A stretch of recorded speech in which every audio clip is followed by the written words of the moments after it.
पुराणों में वर्णित कथा के अनुसार एक बार महर्षि विश्वामित्र 100 वर्षों तक एक जगह तपस्या में खड़े रहे। इस दौरान उनके शिष्य गालो मुनि ने महर्षि विश्वामित्र की सेवा की। इससे महर्षि विश्वामित्र ने संतुष्ट होकर गालो मुनि से कहा, वत्स गालो, अब मैं तुम्हें आज्ञा देता हूँ कि तुम जहाँ चाहो जा सकते हो। गुरुदेव के इस प्रकार आदेश देने पर गालो मुनि ने प्रसन्नता प्रकट करते हुए मधुर वाणी में महातेजस्वी ऋषि विश्वामित्र से पूछा, भगवन, मैं आपको गुरु दक्षिणा के रूप में क्या दूं? गालो मुनि की सेवा से ऋषि विश्वामित्र उनसे बहुत प्रसन्न थे। अतः उनकी उपकार को समझते हुए ऋषि विश्वामित्र ने उनसे कहा, जाओ जाओ, मुझे तुमसे कोई दक्षिणा नहीं चाहिए। लेकिन फिर भी गालो मुनि बोले, भगवन, शास्त्र कहता है कि दक्षिणा युक्त कर्म ही सफल होता है। गुरु को दक्षिणा देने वाला पुरुष ही सिद्धि प्राप्त करता है। अतः कृपा करके बताइए कि मैं गुरु दक्षिणा में आपको क्या दूं? गालो मुनि के बार बार अनुनय विनय करने पर भी ऋषि विश्वामित्र ने मना किया। लेकिन तपस्वी गालो मुनि बहुत अधिक आग्रह करने लगे। गालो मुनि के इस दुराग्रह का परिणाम यह हुआ कि महर्षि विश्वामित्र को क्षणिक क्रोध आ गया।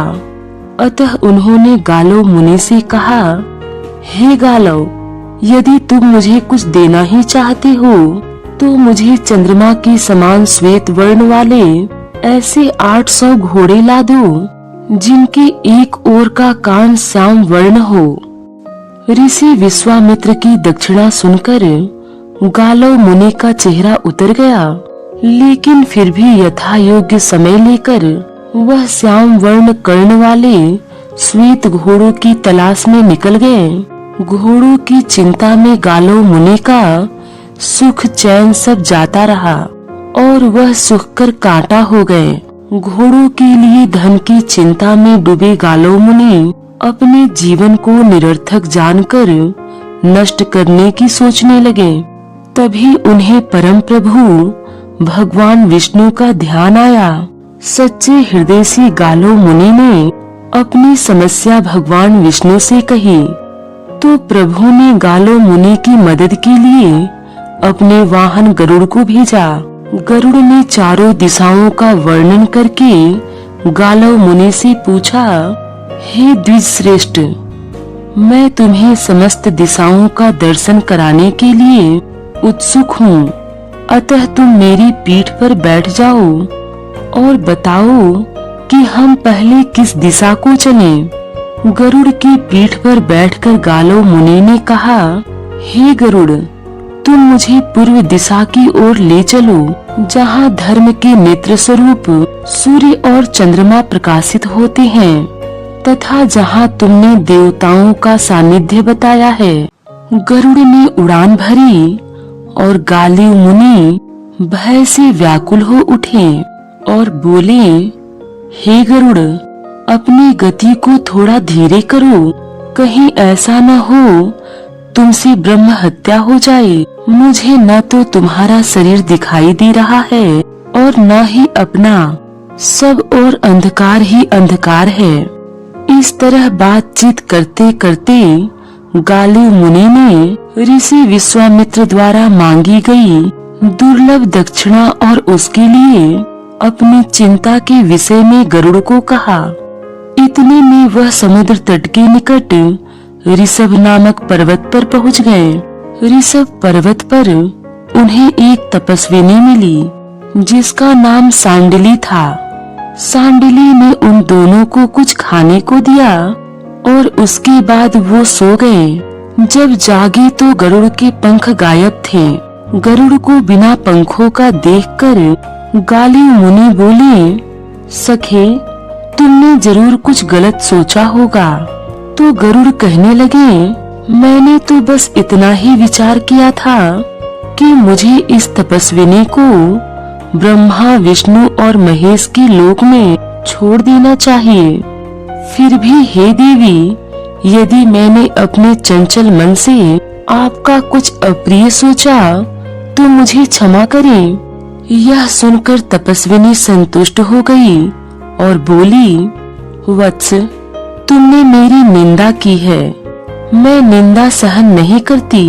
जो पापी मेरी निंदा करेगा पुण्य लोकों से तत्काल भ्रष्ट हो जाएगा। अतः आज से तुम्हें मेरी ही नहीं बल्कि किसी भी स्त्री की निंदा नहीं करनी चाहिए। यह कहकर तपस्विनी ने गरुड़ को उसके शक्तिशाली पंख वापस लौटा दिए। तत्पश्चात तपस्विनी की आज्ञा लेकर वह दोनों अपने गंतव्य की ओर चल दिए। ऋषि विश्वामित्र को दी गई प्रतिज्ञा को लेकर गालिव मुनि बड़े चिंतित थे। तभी पक्षीराज गरुड़ ने कहा, हे मुनि, श्वेत वर्ण और श्याम कर्ण घोड़े हमें तभी मिल सकते हैं जब हमारे पास धन हो। अतः मेरी राय में हमें किसी राजा के पास जाकर धन की याचना करनी चाहिए। चंद्रवंश में उत्पन्न एक राजा मेरे मित्र हैं, जो महाराज नहुस के पुत्र हैं। वह मांगने पर तुम्हें निश्चय ही धन दे देंगे। इस तरह की बात सुनकर मुनि गालव ने गरुड़ को राजा ययाति के पास चलने को कहा। दोनों राजा ययाति के दरबार में पहुँचे। पक्षीराज गरुड़ बोले, हे नहुस नंदन, ये तपस्वी गालिव मेरे मित्र हैं। यह 10,000 वर्षों तक महर्षि विश्वामित्र के शिष्य रहे हैं। इस तरह गरुड़ ने विश्वामित्र को दी गई प्रतिज्ञा और दक्षिणा की पूरी बात राजा ययाति को बताई और बोले, हे राजन, ऋषि गालव आपके दान के सुपात्र हैं और इनके हाथ में दिए गए दान से आपकी शोभा होगी। राजा ययाति का वैभव पहले ही सहस्त्र यज्ञ अनुष्ठान और दान आदि करने के कारण क्षीण हो चुका था। अतः वह बोले, हे गरुड़, आप सूर्यवंश के दूसरे राजाओं को छोड़कर मेरे पास पधारे। अतः मेरा जन्म सफल हो गया, किंतु अब मैं उतना धनवान नहीं रहा जितना आप समझते हैं। इन दिनों मेरा वैभव क्षीण हो चुका है। अतः मैं आपकी इच्छा पूर्ण करने में असमर्थ हूँ। लेकिन फिर भी द्वार पर आए याचक को खाली हाथ लौटाकर अपने कुल को कलंकित नहीं करूँगा। यह कहकर राजा ययाति ने अपनी सर्वांग सुंदर पुत्री माधवी को बुलाया। राजा ययाति बोले, यह मेरी पुत्री 4 राजकुलों की स्थापना करने वाली है। इसके रूप और सौंदर्य से आकृष्ट होकर देवता, मनुष्य और असुर आदि सब इसे पाने की अभिलाषा रखते हैं। अतः आप इसे ले जाइए। इसके शुल्क के रूप में राजा आपको अपना राज्य भी दे देंगे। फिर 800 श्याम कर्ण और श्वेत वर्ण घोड़ों की तो बात ही क्या है। यह सुनकर गालव मुनि ने कहा, ठीक है राजन, मेरा मनोरथ पूर्ण होने के पश्चात फिर मिलूंगा। इतना कहकर गालव मुनि कन्या माधवी को अपने साथ लेकर चल दिए। इसके पश्चात गरुड़ ने कहा, हे गालव, तुम्हें घोड़ों की प्राप्ति का साधन मिल गया, अतः अब मैं अपने धाम को चलता हूँ। यह कहकर गरुड़ विष्णु लोक को चल दिए। पक्षीराज गरुड़ के चले जाने के बाद गालव मुनि सोचने लगे कि ऐसा कौन सा राजा होगा जो इस देव कन्या का शुल्क देने में समर्थ हो। यह मन ही मन सोचते हुए गालव मुनि अयोध्या के राजा हर्यश्व के पास पहुँचे। राजा हर्यश्व चतुरंगणी सेना और सभी प्रकार के धन्य धान्य से संपन्न थे। राजा हर्यश्व के पास जाकर गालव मुनि बोले, राजन, यह देव कन्या अपनी संतानों द्वारा वंश वृद्धि करने वाली है। तुम चाहो तो शुल्क देकर निश्चित अवधि तक इसे अपनी पत्नी बनाकर रख सकते हो। तब राजा हर्यश्व ने कहा, हे द्विश्रेष्ठ, आपकी यह कन्या कई शुभ लक्षणों से युक्त और कई चक्रवर्ती पुत्रों को जन्म देने में समर्थ है, अतः इसके लिए आप समुचित शुल्क बताइए। तब गालिव मुनि बोले, राजन, इसके शुल्क के रूप में मुझे 800 चंद्रमा के समान श्वेत वर्ण और एक ओर से श्याम कर्ण घोड़े चाहिए। यह शुल्क चुका देने पर मेरी यह शुभ लक्षणा कन्या आपके तेजस्वी पुत्रों की जननी होगी। यह सुनकर काम से मोहित होकर राजा हर्यश्व अत्यंत दीन स्वर में बोले, हे ब्राह्मण, जैसे घोड़े आपको चाहिए वैसे मेरे पास केवल 200 घोड़े ही हैं, लेकिन दूसरी जाति के कई घोड़े मैं आपको दे सकता हूँ। इसके बदले में मैं इस कन्या से केवल एक संतान उत्पन्न करूँगा, अतः आप मेरे इस शुभ मनोरथ को पूर्ण करें। यह सुनकर गालो मुनि थोड़े चिंतित हो गए। तब वह कन्या बोली, हे मुनि, मुझे एक वेदवादी ब्राह्मण का ऐसा वरदान है कि तुम प्रत्येक प्रसव के अंत में फिर कन्या हो जाओगी, अतः आप 200 अथेष्ट घोड़ों के बदले मुझे राजा को सौंप सकते हैं। इस तरह 4 राजाओं से 200-200 घोड़े लेकर आप अपनी दक्षिणा जुटा सकते हैं। इससे मेरे रूप सौंदर्य पर कोई फर्क नहीं पड़ने वाला, अतः आप निश्चिंत रहें। कन्या के ऐसा कहने पर गालव मुनि ने राजा हर्यश्व से कहा, हे राजन, आप अथेष्ट शुल्क का 1/4 भाग देकर इस कन्या को ग्रहण करें और इससे केवल एक ही संतान उत्पन्न करें। इस तरह उस कन्या ने राजा हर्यश्व के लिए एक पुत्र को जन्म दिया जो वसुमना नाम से विख्यात हुआ। नियत समय पर गालिव मुनि वहां पहुंच गए और घोड़े अमानत के रूप में छोड़कर कन्या को लेकर राजा दिवोदास के पास पहुँचे।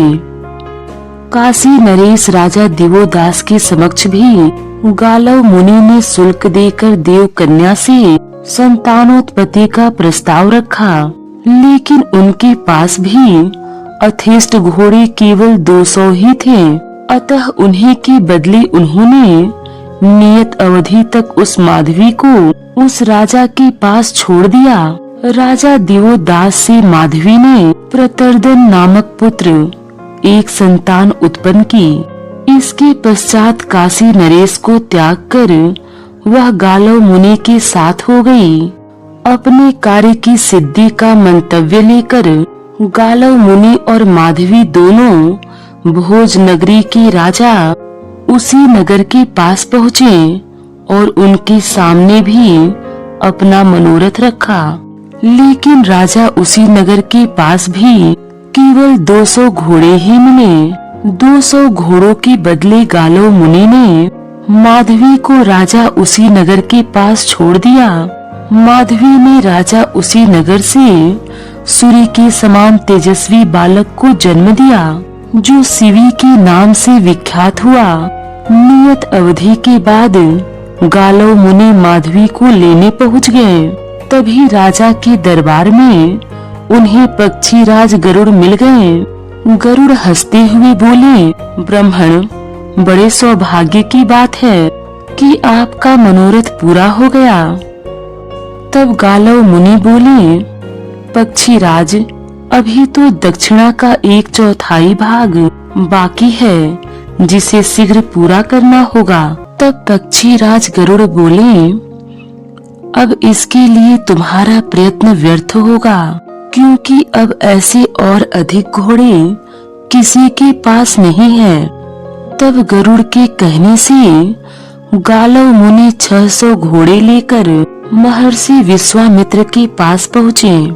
गालव मुनि बोले, गुरुदेव, आपकी इच्छा अनुसार यह 600 घोड़े आपकी सेवा में प्रस्तुत हैं और शेष 200 के शुल्क के बदले आप इस कन्या को ग्रहण करें और इससे संतानोत्पत्ति करें।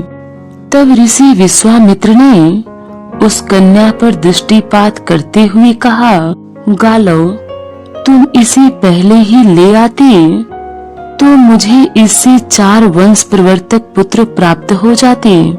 अब मैं इस कन्या का ग्रहण करता हूँ और ये घोड़े मेरे आश्रम में छोड़ दो। इस तरह ऋषि विश्वामित्र ने माधवी के गर्भ से अष्टक नाम के एक पुत्र को जन्म दिया। तदंतर अष्टक को उत्तराधिकार में सभी और घोड़े और राजधानी देकर विश्वामित्र वन में तप करने निकल गए। इधर गालव मुनि भी विश्वामित्र के ऋण से उऋण होकर माधवी को उसके पिता राजा ययाति को लौटाकर वन में चले गए। इस पौराणिक कथा में मुख्यतः तो यह है कि जब कोई विप्र अनुग्रह करे तो हमें हठ या दुराग्रह नहीं करना चाहिए, वरना ऋषि विश्वामित्र जैसा कोई मिल गया तो गालिव मुनि जैसी हालत हो सकती है। बाकी इसमें दक्षिणा को पूरा करने के लिए माधवी का जिस तरह से उपयोग किया गया है वह निश्चय ही सोच का विषय है, या फिर इसमें कोई आध्यात्मिक रहस्य छुपा हो सकता है।